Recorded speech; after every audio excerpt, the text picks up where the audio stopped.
All right, we are live, ladies and gentlemen, and here Tom Richey with the Bill of Rights Institute. We are starting our series for a push review. This is going to be the first of 9 sessions, and we are going to focus this time on units 1 and 2, basically 1491 to 1754. Now, keep in mind the boundaries of this exam are 1754 to 1945, the French and Indian War through World War II. So what we want to note here, though, even though the DBQ won't come from the colonial period and the period of settlement and exploration, then we could see some things in these periods that later on are going to come up on the exam, like they may be useful for contextualization.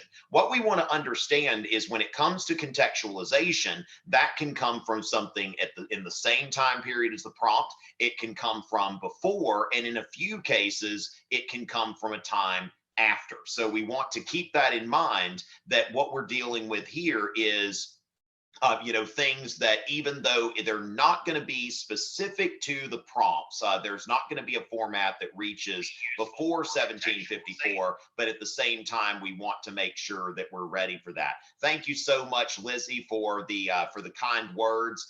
These broadcasts are an hour, okay? So these are going to be 6:30 to 7:30 Eastern, Monday through Thursday this week, and then next week, Sunday through Thursday.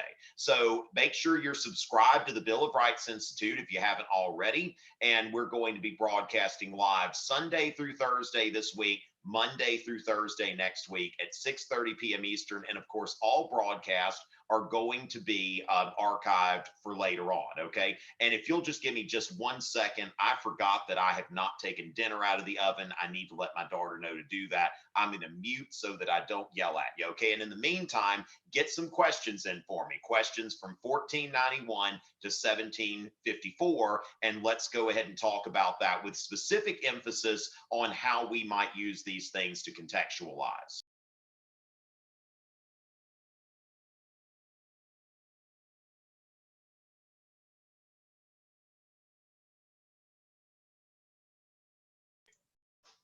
All right, I'm back. Just wanted to make sure that, somebody wasn't going to have to play the fiddle while dinner burned. All right, so with that, my wooden wall is moving. Yes, this is actually a fake backdrop. When the air conditioner is on, it actually moves the backdrop. So yes, if y'all are thinking, okay, we've got a wooden wall out there, yes. Okay, so as far as that goes, so let's see. As far as that goes, interesting. So speaking of apps, y'all remember my Romulus A Push review app is available $1.99 at the App Store. And with that, let's go ahead and get into, we're going to get into, first of all, Native American cultures for AP US history. Now, if you Google Native American cultures APUSH, what you're going to find here, let's see, let's go ahead and let me share my screen. So if you Google Native American cultures APUSH, and so this brings you to a set of notes that I've created that is online and available. So you can Google Native American cultures APUSH, you get my blog post here that's got notes, and you'll also see a link to my YouTube video that's also in the blog post. So with that, that's something that we want to make sure, because really Native Americans can be contextualized even if we're thinking that we're talking about the 19th century, okay? So if we think about the prompt is in the 19th century, for example,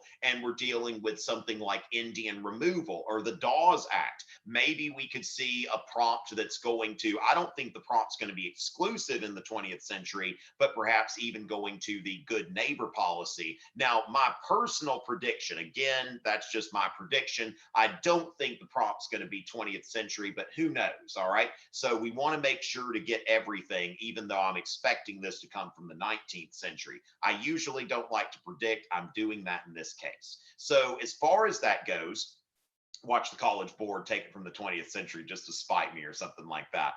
So with that, ladies and gentlemen, Native Americans are a very important thing to think about going in. Okay, so first of all, we want to make sure, and this is something that really has relevance no matter what period we're looking at. First of all, Native American societies were diverse. Okay, so get rid of any kind of stereotype or anything like that. Don't think about all natives as living in teepees, all natives as being nomadic or anything like that.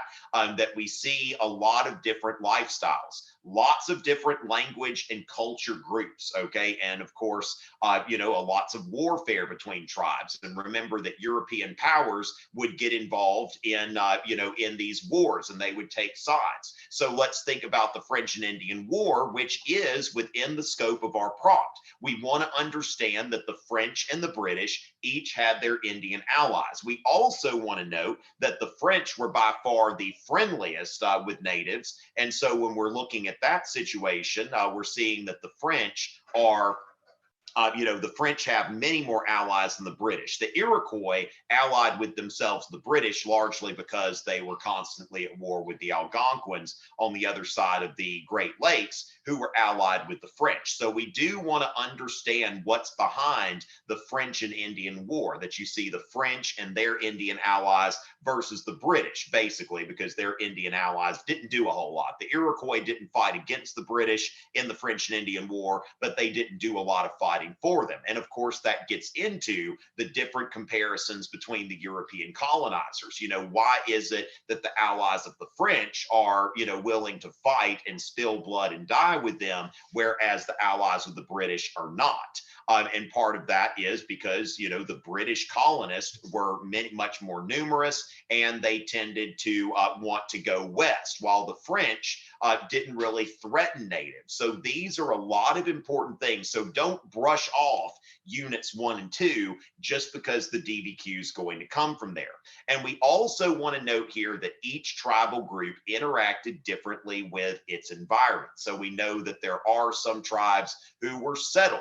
And what we want to note here is that you look at a Plains Indian. Now, this is going to be probably the most relevant thing here when we think about a Plains Indian hunting bison on the front, on the Great Plains. Now, the bison hunt, this became a thing because of the Columbian Exchange. That's another thing that we get out of Unit 1, the Columbian Exchange, which is relevant to APUSH, AP Euro, and AP World. Okay, it is relevant to all 3 of these things. So with that, we're thinking about the Columbian Exchange, which is going from the old world to the new world. So you've got old world, plants, animals, peoples, diseases, ideas. Okay, so when we think about ideas such as Christianity and capitalism, these are coming from the old world, coming to the new world where these ideas really had not taken root.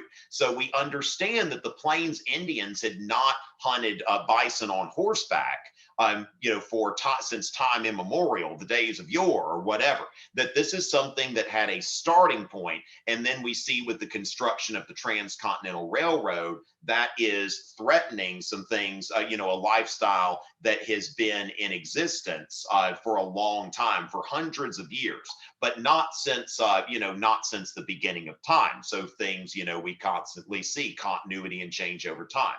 So we want to go into this in terms of thinking about how can these things be relevant moving forward. Okay, so as far as that goes, now remember, as I was just talking about my app, if anybody wants to take a look at that, just a little trivia app, something that I think would be helpful there. So that's something for you if you'd like to. Now, a map of Native American culture groups. Now we can get a higher resolution version over here on Wikipedia. I've always been a big fan of Wikipedia. Some people want to hate on it. I don't.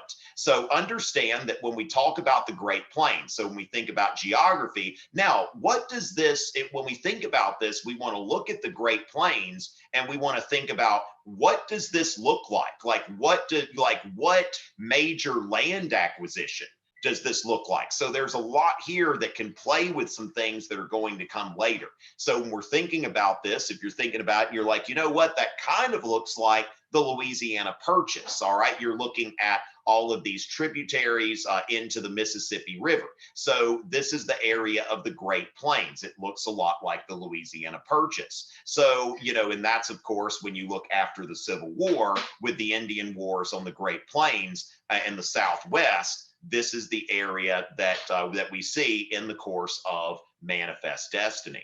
So those things are going to be super relevant, even though they technically come before the time being. Okay, so with that, let's go ahead and take a look and see if we've got some questions here.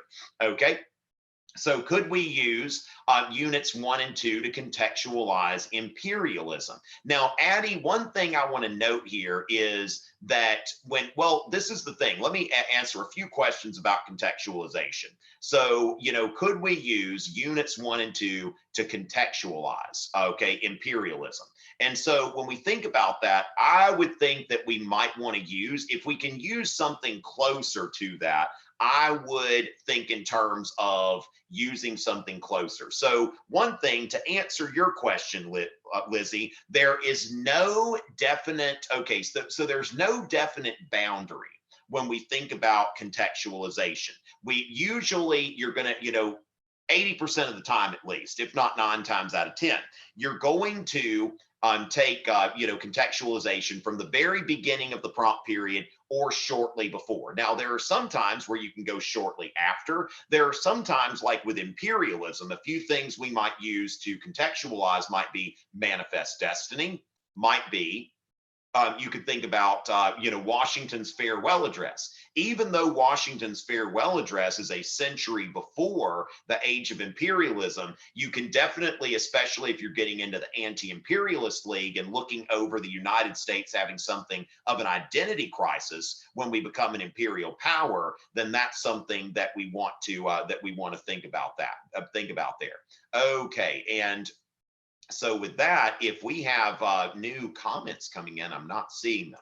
All right, so as far as that is concerned, we want to note that, there's no time limit on contextualization as long as it's relevant. Let's think about this as well. So if we go back to the Middle Ages, okay, in the history of England, when we think about the American Revolution, for example, the American Revolution, first of all, we can say that the American Revolution, in terms of ideas, was motivated by the ideas of the Enlightenment, was motivated by John Locke and Montesquieu and other people who were writing around this time. John Locke, of course, was someone who was an influencer into the Declaration of Independence. Now, one thing, if we note here, John Locke was before 1754. So John Locke came from before 1754, but he's useful contextualization for the American Revolution and the Declaration of Independence. Now, another thing that we could do is we could go all the way back to 1215 in the Middle Ages, where King John was forced to sign a document known as the Magna Carta, the Great Charter. And so the Magna Carta, this was a document that basically said that the king did not have the power to tax without the consent of the nobles and the bishops of the church. And what this did, is this created a scenario where it evolves, where Parliament becomes the taxing authority. And so therefore the monarch does not have the option, the monarch does not have the option to tax without getting the consent of Parliament first. And then that draws from something. So when we understand the history of England, so first of all, the Magna Carta, and then the Glorious Revolution, so the Glorious Revolution of 1689. So this is the thing when we think about English history before 1754 can also provide some very useful context into the Glorious Revolution. So the English bill, sorry, I've been doing Euro on the English Civil War a little earlier. And so the the Glorious Revolution of 1689, this is where you had the English Bill of Rights. And the English Bill of Rights basically says that the king will not interfere with free elections of Parliament, that people have a right to, to have a say in the government through their representatives. Now, what's going to happen when we look at the colonies, and this is another thing that contextualizes, is each of the colonies has their own colonial legislature. So each colony has its own colonial legislature, which they believed, okay? So during this period of salutary neglect, okay? So salutary neglect is this idea that, or this practice that the British are basically, not enforcing the Navigation Acts. Okay, so the British are not enforcing the Navigation Acts, and because they're not enforcing the Navigation Acts, the colonies are doing basically what they want. So the colonial legislatures were very important during this time, and the Parliament really did not interfere. The Crown and the Parliament didn't really interfere with the colonies during this period before the French and Indian War. So one example of a colonial legislature would be the Virginia House of Burgesses. Okay, the Virginia House of Burgesses was an example of, a representative body. Okay, so let's look at the Virginia House of Burgesses. All right, so when we're comparing the New England, Middle, and Southern colonies, okay, this was the oldest legislative body in the colonies. All right, so they were pretty much used to, you have these colonial assemblies. One thing we want to understand is that the colonists during the American Revolution, they didn't want to be represented in Parliament. They believed that Parliament didn't have the power to tax them without the consent of their colonial legislatures, because these were the people that represented them. These were the people that, these are the people that have the ability to speak for the people of the colonies. And so something like the House of Burgesses that, in 1642 was created here. And so the House of Burgesses continued until until Virginia proclaimed itself to be an independent state. Okay, so we see here that it was succeeded by the Virginia House of Delegates. So the House of Burgesses was a colonial assembly in Virginia. Now let's go into how we might contextualize this as well. Let's think about for the early 19th century, for your Unit 4, when we get into the development of life in the South and in the Northeast. Now, during the colonial period, what happened is every colony had representative institutions, had some sort of representative government. Now, the House of Burgesses, this was made up in Virginia of landowners. Okay, so Virginia was dominated by large landowners, and you had to have a certain amount of land in order to participate politically. Now, in New England, what would happen is they weren't based on cash crops. They would have closely knit towns. And when it was time to make decisions in New England, they would have a town meeting. So when you look at New England politics, that what develops here is something that's more democratic than what develops in the South. And so that could be contextualization possibly for explaining the social hierarchy in the South, that we see that during the antebellum period, that the South has a social hierarchy based on not only race, but also on land ownership. Okay, so not only race, but also on land ownership. So that's something that is important to note here, that we see a difference in the way that we're seeing political life develop in New England versus in the South. And we see that antebellum reform movements are more successful as a whole in New England than they are in the South. So that's something that's important for you to, be able to, get into in terms of knowing that you've got a way to contextualize. Now, again, we may not need to go into this period at all. Okay, so it's entirely possible that we don't need to go into this period at all. Now, to answer a question here, Lucas, it's not just highly unlikely that we get a DBQ from Unit 1 or Unit 2 pre-1754, that we are actually not going to get a DBQ from Unit 1 or Unit 2. Now, what I've said is high, so we're not going to get Unit 1 or Unit 2. or Unit 8 or Unit 9. So the boundaries for the DBQ prompts are going to be 1754 to 1945.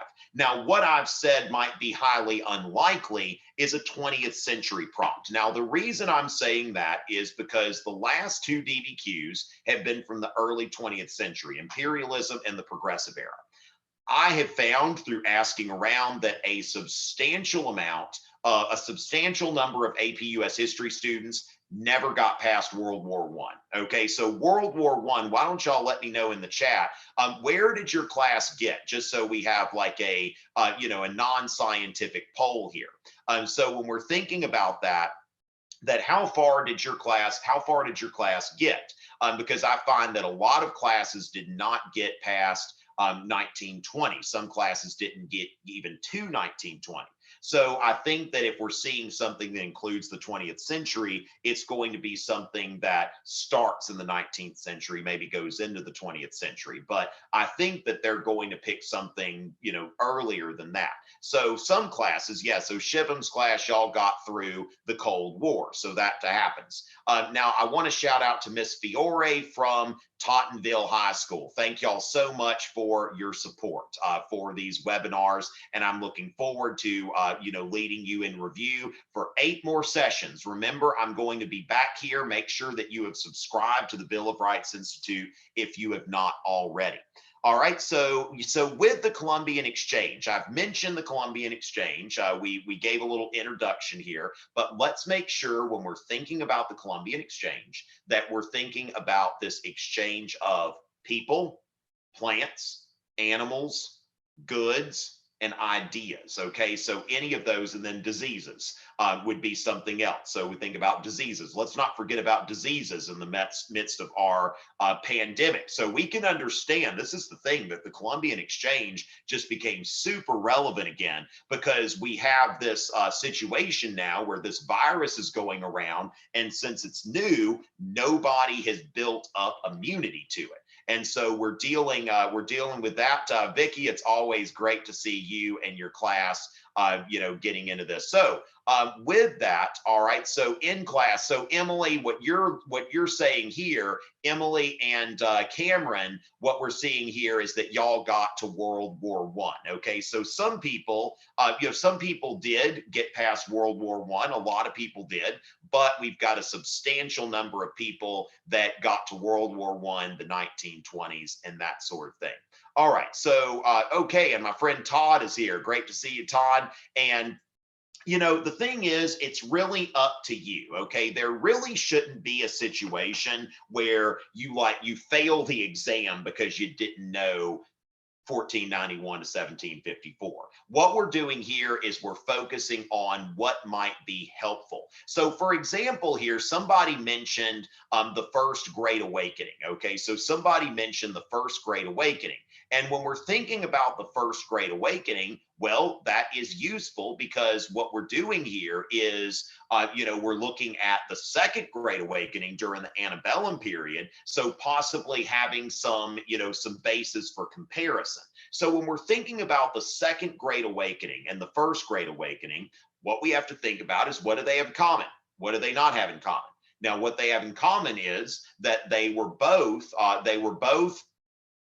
hellfire and brimstone preaching, religious revival, a lot of people being told, you're going to hell, all right? And so the thing is that then we get into the differences and the nuances, okay? So the First Great Awakening, you've got Jonathan Edwards, who was, Jonathan Edwards and George Whitefield, who were preachers. Now, their names may not be as important since that period's not on the exam, but understand fire and brimstone preaching and heavily influenced by Calvinism. Okay, now Calvinism, this is something where we get into the Puritans. Okay, the Puritans and separatists in New England were Calvinists, and the First Great Awakening was very much influenced by Calvinism. What you've got in Calvinist theology, this idea of predestination, that there's really nothing that you can do to influence your salvation one way or the other. So when we look at the way that the Puritans and the Separatists, all Calvinists,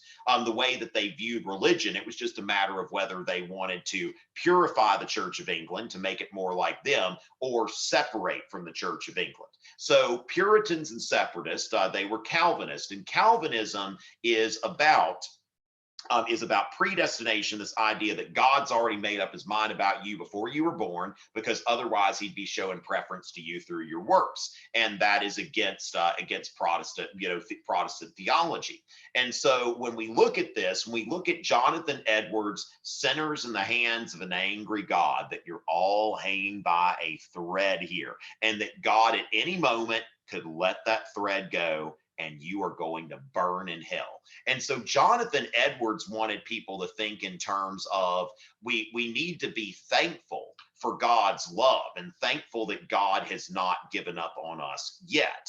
And so what happens here is that when you start looking into the Second Great Awakening, it is influenced by what theologians call Arminianism. Sorry, that I just drew a blank real quick. Actually, on my screen, it was the part where I'm like dangling that thread and it threw me off for a second. Now, theologians call this Arminianism, not like the country, but named for Jacobus Arminius, who was a Dutch theologian. You don't have to know this. You don't have to know the term Arminianism, but it was based more along the lines of free will, okay, where it comes down to it, it's not so much sinners in the hands of an angry God, like you're a sinner in God's hands, but it is you are a sinner and you have the ability to change your sinful nature, okay, that your sinful life, you have this ability. And when we look at both Great Awakenings, we see that it resulted in an increase in what we would call evangelical Protestantism. Okay, so evangelical Protestantism, those of you who are Baptist, Methodist, non-denominational, you have your roots in evangelical Protestantism. And when you go to an evangelical service, at some point, there is an altar call. There is a decision time where people are invited to come forward and ask Jesus into their heart, okay? And that is the essence of both Great Awakenings, this very emotional approach to religion, that it's not about believing in God, but it's about God being present in your heart. And that is something. Okay, so yes, may the 4th be with you too, Emily. And I am over here representing the dark side of the Force. Got on my my mall shirt here. So with that, so if that's dark, I guess I'm I'm on the right side of the Force here. So with that. So may the 4th be with all of you. And so with that, when we think about the Second Great Awakening, it's this choice, okay? So understanding the Great Awakenings in general, that both of them were revivals, religious revivals, Protestant Christian religious revivals. They both favored an emotional approach to religion.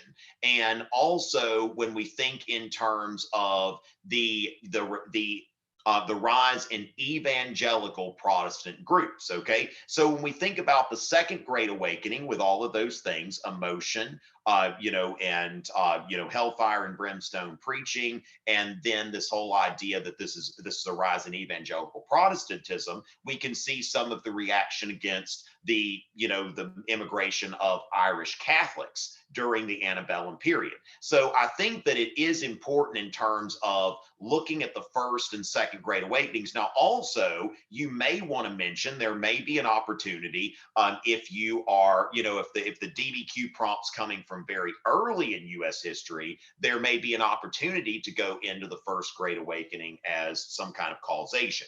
Now, again, when we look at the last 3 years, they've done the American Revolution, imperialism, and the progressive era, which is, I feel like the 19th century is about due for a turn, but we never know. All right. So with that, what is the most efficient way, the best and most efficient way to relearn each period? Okay, now we're providing you with, with these video broadcasts every night. Now you really have to kind of get into this for yourself. Now, first of all, are you a reader or a listener? Now, what I do caters to listeners. It caters to people who want to be told, who are listening, who are writing notes down. By the way, if you're not making notes during these presentations, you should be. This isn't Harry Potter, okay? This isn't one of those things where you're just looking and, or this isn't Star Wars, where you're just watching it and you're like, wow, that was a great movie. So make sure you're writing some things down. I think that it's going to be very efficient, Yusuf, to watch these broadcasts that we're doing. We've got 8 more of them between now and the exam. And so we're only taking a break for Friday and Saturday, and we're getting back to it. And so with that, you also have to think about, some of you are readers, okay? And y'all know who you are. Some of you do better by listening. Some of you do better by reading. Some of you need to write things down. Like, I'm someone who benefits from writing things down and making copious notes. So you need to think about, how is it that you learn? So I would say that taking a look at these broadcasts, taking a look at what the Bill of Rights Institute has to offer. I've also got videos on my YouTube channel. Okay, so Michael or Michelle, however I would say this, that we've already mentioned this in terms of, okay, so first of all, colonial suffrage. Now, most of the colonies would have required there to be some sort of property ownership in order to, in order to vote, in order to have a say in the political community, that you had to have some sort of property ownership. Now, this is going to be the norm all the way until the antebellum period, until this time of Jacksonian democracy. So that's something that I think is going to be super important to just kind of keep that in mind, that this whole idea of land, being a landowner, having some kind of property in order to participate in the political community, that's important. Now, when you think about now we want to think about also like Bacon's rebellion. So if we get some kind of mention in the documents about Shays' rebellion or the Whiskey Rebellion, we could use Bacon's rebellion to contextualize that, because all 3 of those rebellions are frontier settler rebellions. Okay, so frontier settler rebellions in all of these situations. So that's something that I think is important if you think about 1676 Bacon's Rebellion, which you had these frontier settlers who had been former indentured servants, and they are rebelling against the dominance of the Tidewater Virginians. Now, of course, this also contextualizes the eventual creation of the state of West Virginia during the Civil War, because the bad blood between Eastern Virginia and Western Virginia go back a long way. Okay, so with that, we're seeing from there, we want to make sure that, that we're thinking about that as possible contextualization. Now, struggling with the time limit. Okay, so Bree, you are struggling with the time limit. And one thing that I look at, okay, 2 suggestions for the time limit. First of all, what you want to do is, it's possible to score with only 3 documents. It's possible to score 8 points. Okay, so let me make sure that y'all have a link to my APUSH DBQ. Okay, APUSH DBQ 2020, and let's see what we've got here. Okay, so let's go into here. I've got some tips and resources for the 2020 exam here, okay? And so looking at that, when we're asking for writing resources, now I'm gonna need to send this link to the Bill of Rights Institute because it's not on my channel. It's got a number of resources here, and it's got the rubric and also an annotation and setup guide that I made with my friends at Marco Learning.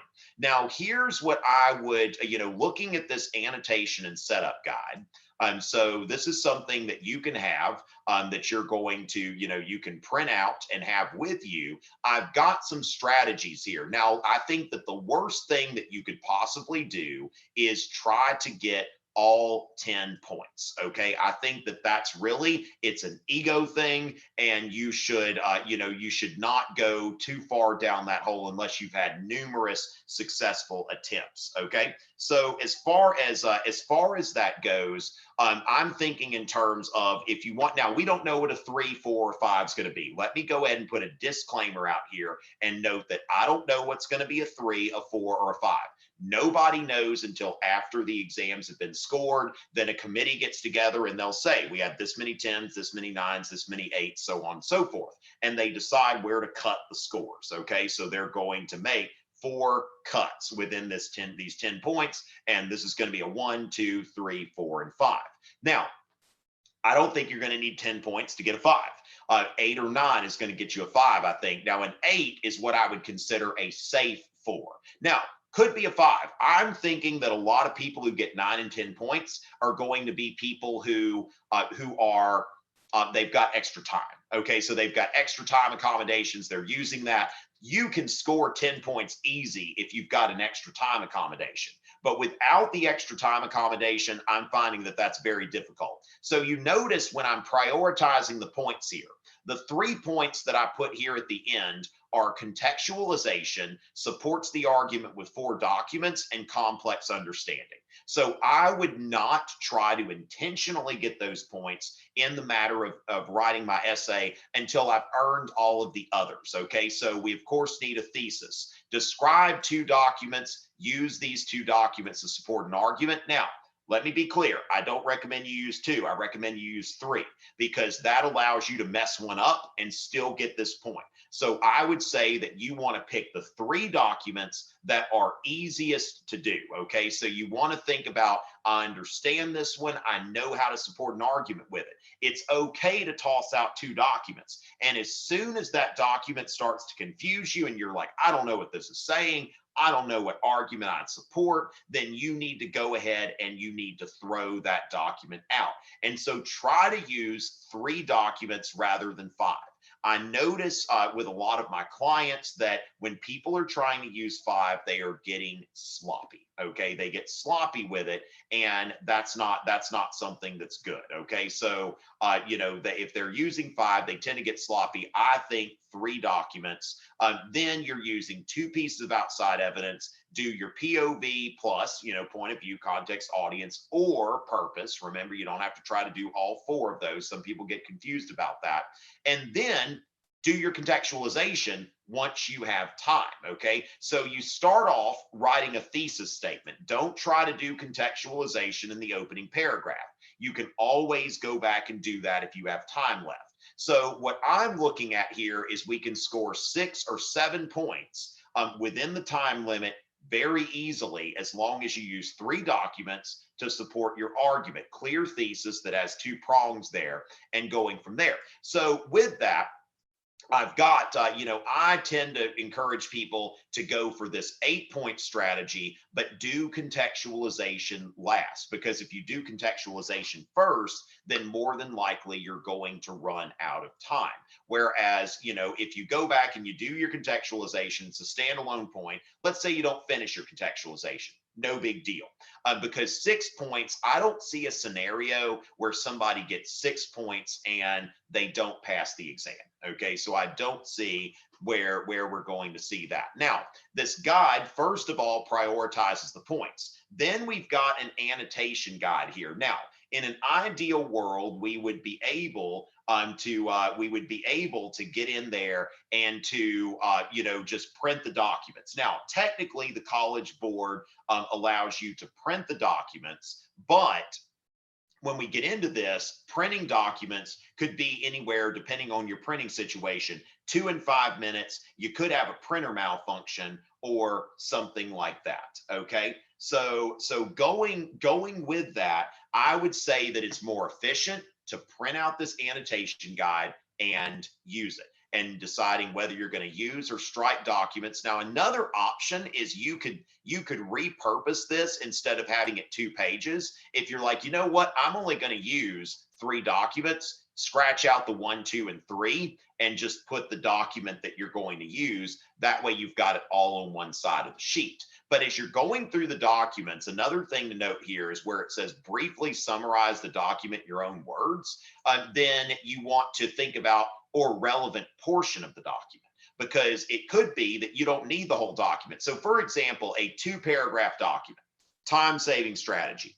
If you feel like you've got the general idea after reading the first paragraph and there's an argument that you can support, that you found something in the document, you can use this to support an argument, then, and then for 2 of the documents, now you might want to try all 3 just in case, but for 2 documents at least, point of view, context, audience, or purpose. Now, you may or may not want to do that, but I think that investing in pre-writing is important. Now, another thing we've got here is the last page of this sheet where you're mapping out your body paragraphs. Now, this takes some practice, but what I'm finding is with my clients, I'm finding that they are doing very, very well once they commit themselves to this strategy. Okay, so what's in body paragraph 1? What documents am I going to use to support this? And then what am I going to do for POV plus? And then a piece of outside evidence. Now we have a few things, if you look through the Bill of Rights Institute's archived videos, we did 2 sessions focusing on the DBQ, using a DBQ that I'd written about the American Revolution. So for questions about DBQs, make sure to go back through the sessions that we've had, because we have a couple of DBQ sessions. So with that, we'll go ahead and, just so you've got this resource on the DBQ page. But I think one of the most important things is to think in terms of what we're going to do in terms of saving time. I think that getting rid of doing contextualization last, I think that is that's going to be very important. Okay, so with that, yeah. So Mark, just to be clear, when I say POV plus, that's the same as HIP analysis. I come from Euro, where we were calling it POV before the redesign, and so that's just something that is easy for me to go into POV plus. All right, so going with that, making connections, yeah, so incorporating outside evidence, yeah, so each paragraph, like when we're thinking about body paragraphs, what we want to think about, okay, so that would be written into the sentences, okay, so, I see. So what Bethany's saying here is you can use an annotation guide instead of writing onto the annotation guide. You can start writing your DBQ into the annotation guide. So you can have a version of the annotation guide that is ready for use on a DBQ. And so you can start typing and then you can move your sentences. That's one way to do it. Okay, that's interesting. So as far as that, so Teresa, what I'm suggesting here, in terms of when I say do contextualization last. Okay, so when I say do that last, the thesis has to appear in the first paragraph, or it has to appear at the end. Okay, so what I would say is at the very beginning, you type your thesis statement, and then you go and do your body paragraphs. Then you could type your thesis at the bottom. I think doing the thesis twice is a lot of times good practice, because if they don't buy the first one, maybe they like the other one. So type a thesis statement, 2 body paragraphs, restate your thesis at the end without looking at the original thesis. Now, if you want to see a demo, remember we have done some other sessions. The Bill of Rights Institute may put a link in the chat directly to those DBQ sessions that we did. So those are available here on the Bill of Rights Institute's YouTube channel. So with this, so when it comes down to it, if you don't have time to do contextualization, then the thesis will just stay there. Some of you are good at contextualization. You know who you are. And at this point, you probably don't have a whole lot of time to like magically get good at it, but you can work on it. But if you're doing it last, no big deal either way, right? And so, yeah, the thesis needs to be in the first paragraph. It can have some context before it, but it doesn't have to. The thesis point does not rely on contextualization. So what I was showing you with the point system is 7 points can be easily scored using 3 documents with no contextualization. So that's something that's why a thesis statement, then the thesis statement is previewing your body paragraphs. Each body paragraph starts off with, paragraph will start off with a topic sentence. Then you're going to use 1 or 2 documents. I would recommend to use 2 documents in the first body paragraph, 1 document in the second body paragraph. If you've got a little time left over, throw in a 4th document. Don't try to do POV plus. Just throw it in argumentatively, using it as evidence. So with that, you know, those are some things that I think we're going to, that are going to be good. Now, Vicky, if you could tell me, I mean, I haven't looked at whatever they did on their live practice session. I didn't see that. What was it about? I'm kind of curious about that, what they might have put out there. So if you're able to, you know, if you're able to, you know, email me a link to that or something like that, that would be interesting to see. But I'm curious as to what it was about. And what that looked like. So if somebody can tell me that, that would be great. Okay, so practice DBQs, Jocelyn. You can find practice DBQs. We've got a few sources there. Okay, so I've got one DBQ that I wrote on that. Let's see. So now remember also, I want to note here that there's nothing that you gain from a conclusion. Okay, so understand that at the end of your essay, restating the thesis is fine. Okay, so where can I go for DBQs? Now you can go to my APUSH DBQ page. That's a place where you can get a DBQ. Also at marcolearning.com, they do have practice exams that they've released. So we have practice exams at Marco Learning. If you go there, there's a practice question that you can do. Now, also, I've got a few other DBQs that will, you know, which the Bill of Rights Institute may have to, you know, hold on to the links there. But let me go ahead and pull this up.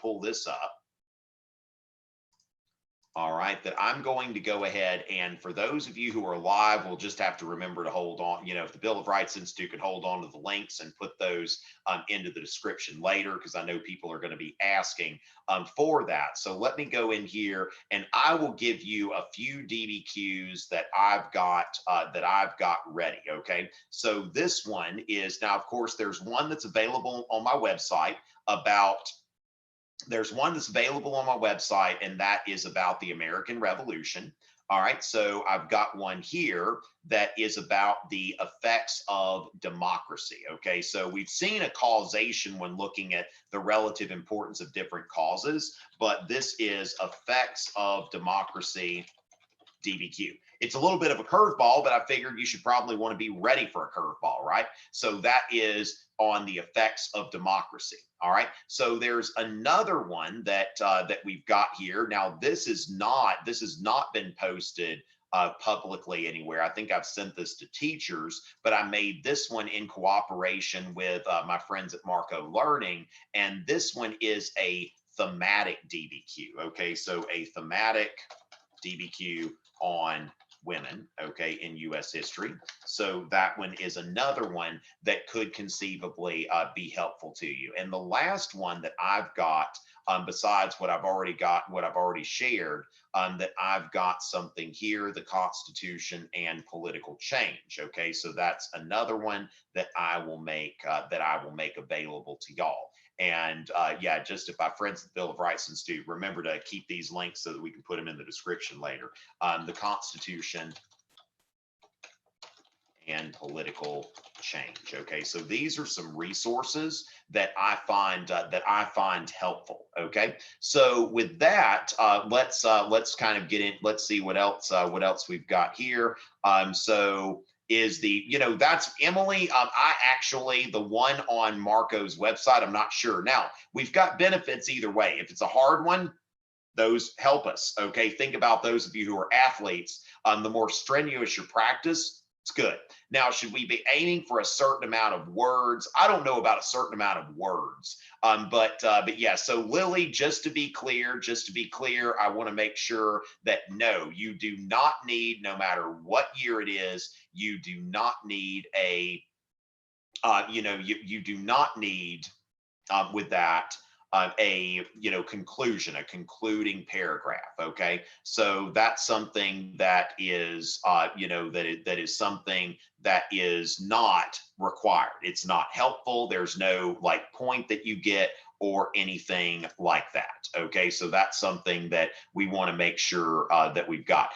Vicky, I'm looking at my email. I'm hoping that that I'm able to get that from you at some point, but at the same time, I'll eventually see that. So here are some things. Yeah, so as far as that goes, Those are some things that are important. And let's see. So with that, if we don't, yeah, so there's nothing here. Let's go over the rubric, okay? So if you go to my APUSH DBQ page on my website, you can see my rubric, and let's just kind of walk through here. I have a feeling that we're going to be doing a lot of writing stuff. Now, of course, I think that, we're going to take writing questions in every section, but I think the other review sessions, they're going to have content that's more immediately relevant. So I think we're going to have more content-oriented questions. Just remember that on these reviews that we're doing, content is typically going to get precedence, but we can tie in something to do with the DBQ in any time the audience wants that, because we are,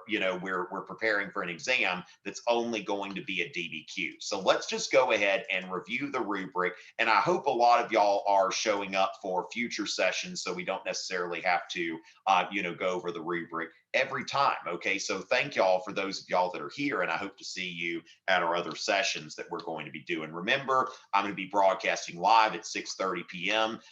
Tonight through Thursday, Monday, Tuesday, Wednesday, and Thursday. So first of all, contextualization and thesis, just like any other year.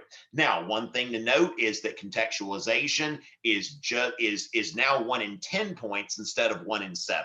So it is less than it used to be. All right. So that's something that's important, that the weight of contextualization is now less than it used to be. Now, thesis, that is pretty important, because we need a thesis in order to make a clear argument. Okay. So as far as that goes, we're looking at, the same kind of thing, but then again, the value of this point is less, and we've got less time, which is why I'm thinking that we need to do that one at the end. We need to save it for later, so to speak. I'm not telling you not to do contextualization, but I think also when you just write your thesis at the first of your essay, you're focused on that thesis, and that thesis is really the key to your essay. So the thesis is what everything lives and dies on, really, because a lot of these points are based on supporting an argument. And to support an argument, this is something that is necessary in terms to get a lot of these points. So accurately describes the content, not of 3 documents, but of 2. This is what I've always called the I love lamp point, for those of you who've seen Anchorman. We don't quote, but we show in our own words that we understand what that document said. So if you could be like, document 1 says, and if you understood the document, you get that point. Now, that's not how we want to do things. We want our documents to be used to support arguments. Now, the big test here, is there a topic sentence? Okay, that's something that's very important. Is there a topic sentence? And does this evidence from the documents or beyond the documents, does that support it? Now, big game changer here, because now instead of just getting this point for having 6 documents that support an argument, now we can get it for 2 documents that support an argument, and then another one for 4. Now, this is one of those last points. I find that when people are doing too much here, when they're trying to use all 5, they are, they're getting sloppy. Now, remember, we want 3 because we want insurance. If one document's misinterpreted, we want 2 documents there to get the points here. Now, remember, this is all about what they call positive scoring. You're always graded on what you have there, not so much on what you don't have or what you mess up on. So for 1 or 2 documents, this is another game changer, because what I call POV plus, what some teachers call hip, hippo, happy, whatever you want to call it. This is something that now, and this is something I'm happy about, instead of 1 point out of 7 for using 3 of them, now we have 2 points out of 10. 1/5 of it is based on, for 1 or 2 documents, going into POV, context, audience, or purpose. And then here uses specific historical evidence, beyond what is found in the documents, and that's up to 2 points. Instead of 1 piece of evidence, now we have 2 pieces of evidence that can be used here for up to 2 points. This is a game changer. Now, one thing is, make sure that the evidence beyond the documents and the contextualization, the best way I can explain this, I think it makes more sense now during the quarantine, is social distancing. Okay, here's the stuff that's in the documents. The contextualization needs to be at least 6 feet away.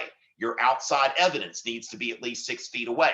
That if it's not 6 feet away, if it is standing right up on the document and it's not wearing a mask and it's practically breathing in its face, that is going to be contextualization for the document. That's POV plus. It needs to be a healthy social distance away from the document. So understand that if it's in the documents, it's not eligible for contextualization and it's not eligible to be in your outside evidence. So that's something that is that is important. Okay, so going from that, yeah. So a few people have noted that my links for where I keep files are restricted from their school-based computer.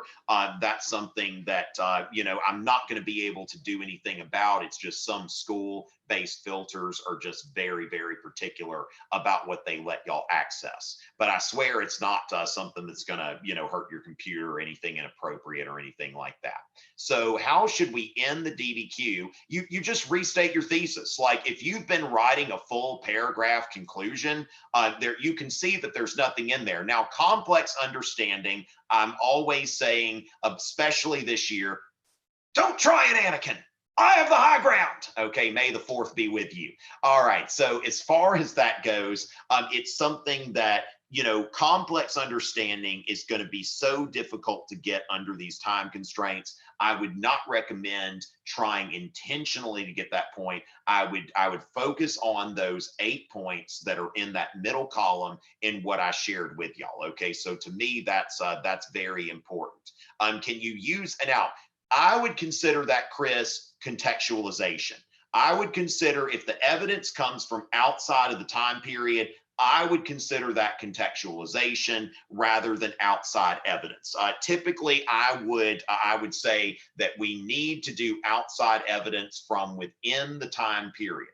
That needs to be immediately relevant there. Okay, so immediately relevant to the prompt, it needs to be inside the time period. So yeah, I would not go outside the time period for my specific evidence, but your contextualization may go outside the time period if it's relevant. Remember, the Magna Carta and the English Bill of Rights. If the prompt is about the American Revolution, the Magna Carta and the English Bill of Rights could provide some great contextualization. Now, not necessarily outside evidence because it's going far back and it's giving contextualization as far as why the colonists feel that way. So that's something there. Okay, it looks like James, you've been watching some of my musical projects. I need to do some more of those after it's over. Now, so the thing is, Bethany, I think that if you're truly trying to get a 5, you probably need to try to score all 10 points. I think that that, but at the same time, do it in the order that I've got on the guide that I shared with you. So first, we want to have a thesis statement. We want to use 3 documents to support it. Make sure we've got our strong POV pluses, and then outside evidence, then go back and do your contextualization. Then after that, throw in another document. Make sure you've got 4 or 5 documents if you have time. Now, here's the thing. What I don't want to happen, Bethany, is I don't want you can use the sheets. Yes. The sheets that I'm giving you, I encourage you to print those out and write on those during the exam.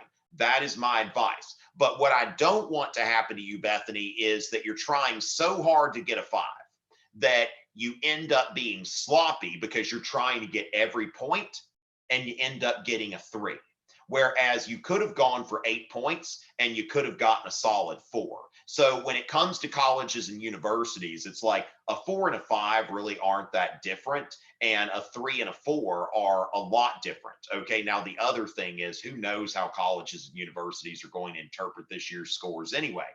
But we're just going to try our best, get the best score we can. But do understand that with my experience dealing with a lot of people this season and watching them try these essays under time constraints, I find that usually when a student's trying to use all 5 of the documents, they end up sacrificing other points. So with that, ladies and gentlemen, that concludes What we've got here for tonight that we were working on contextualizing, and we've also answered a lot of questions that are going to be very relevant. So tomorrow night, now make sure on Instagram that you are following, make sure you're following BRI students, okay? BRI students, BRI students, that is the BRI students, that's where you're going to get information about these webinars. Make sure you're following them. That tomorrow, our focus area is going to be the American Revolution. Okay, so we're going to be focusing on the American Revolution tomorrow. And so make sure that your questions are relevant to that time period between 1754 and 1783. All right, so ladies and gentlemen, with that, we are going to go ahead and conclude this broadcast. Thank you for watching. Make sure you are subscribed to the Bill of Rights Institute, and it's always a pleasure.